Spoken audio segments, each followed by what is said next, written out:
Комтуризм открывает для гимназистов Кабардино-Балкарию. Взаимовыгодное сотрудничество туристических ведомств двух регионов выражается в проведении совместных мероприятий, в ходе которых участники узнают много нового о соседнем крае.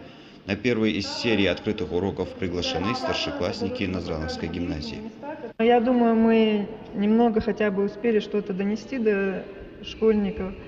И я думаю, они заинтересуются этой темой, и, возможно, в будущем кто-то захочет учиться, чтобы быть специалистом по туризму. Это плод сотрудничества с кабардино-балкарскими представителями.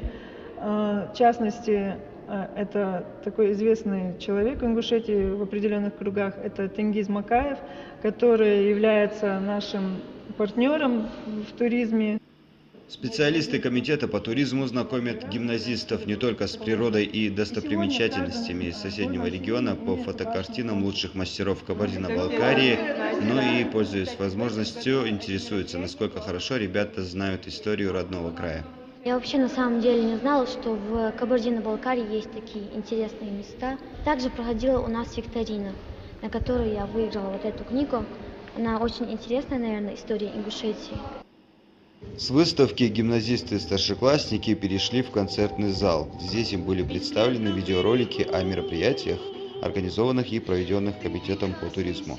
Открытые уроки пройдут по расписанию инициаторов для учащихся еще ряда общеобразовательных учреждений региона. Ибрахим Цароев, Рамадан Ахильгов, Ибрагим Асканов. Вести Ингушетия.